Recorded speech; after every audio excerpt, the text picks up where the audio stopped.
Just show me the moves.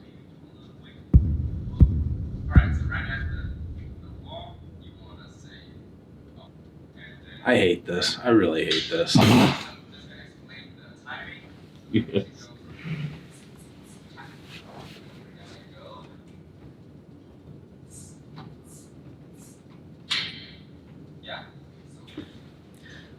This is the problem with amateurism.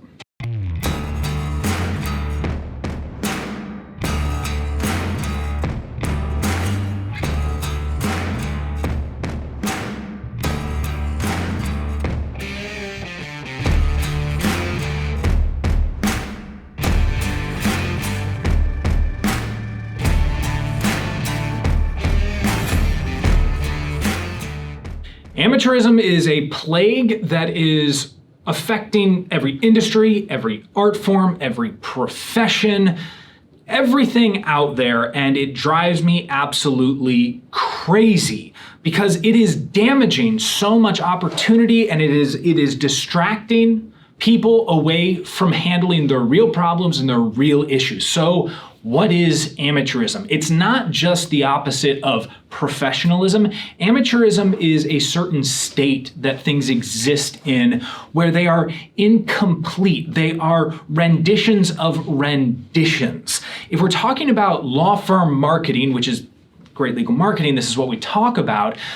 Law firm marketing that is amateurism is when you're putting out things that are a copy of some strategy someone talked about somewhere. I hear this all the time with social media. A person will say, well, all you've got to do on social media is post twice a day, and one of your posts is going to be sharing an article, and the other one is going to be sharing a quote. And literally, as I said that right now, you're already thinking about copying that strategy. Don't do it. That is amateurism. Amateurism is just bad duplication.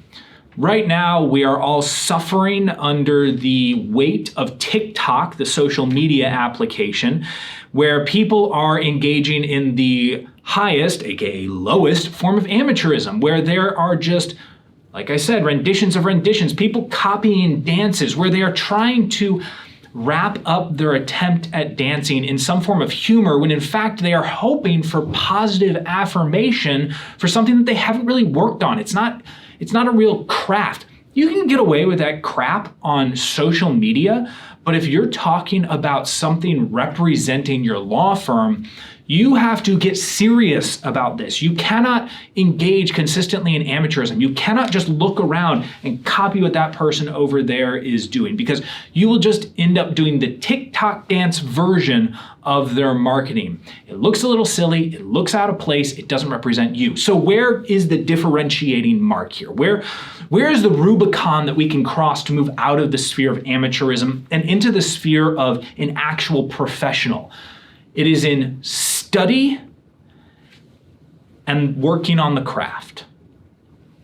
A good marketer, which by the way, you are the chief marketing officer of your law firm, make no mistake. You can call someone else your chief marketing officer, but you are the chief marketing officer of your law firm. You dictate how your brand will be represented. Yes, your CMO or your marketing director or marketing assistant, they're going to go and they're going to gather up the advertising and they're going to hire the vendors, but it comes from you. You set the strategy. You must be studied on this. And it comes from study that we actually get good at this. And then we take the study and we actually apply it. And here's the thing, amateurism, the problem with it is it allows for instant gratification of someone on a social media application to get their friends to say, that looks really good, that's really cool. That has nothing to do with the real market. No professional dancer or singer or actor is actually getting roles because their friends are telling them, you're doing great, buddy. They do it because there are countless hours, days, weeks, months, years spent in front of a mirror, spent recording and listening back, being in a studio, watching yourself perform, going and doing performances and scene studies. It's the same thing with marketing.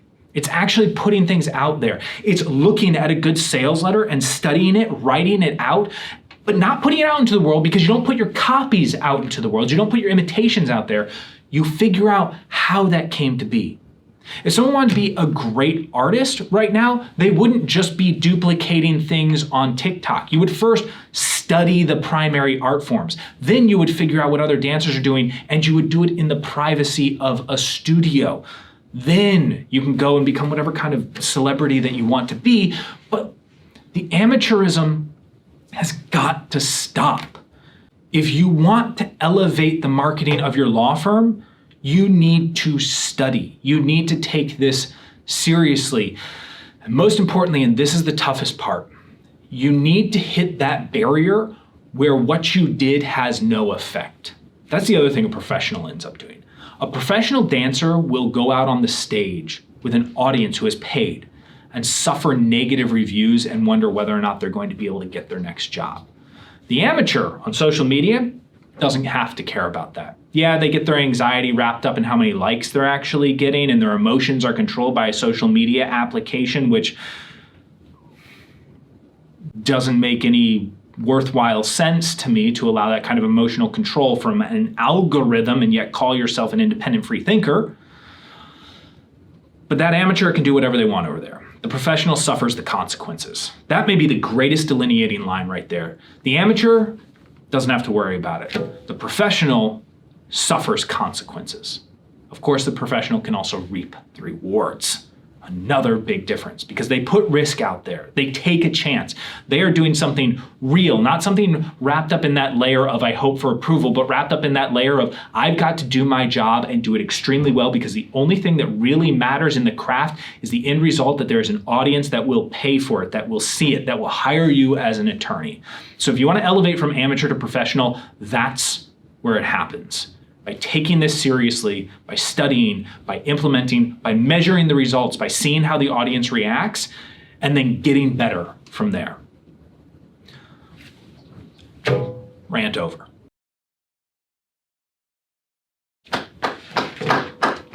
Yeah, I don't know if we're ever going to be allowed to release that one.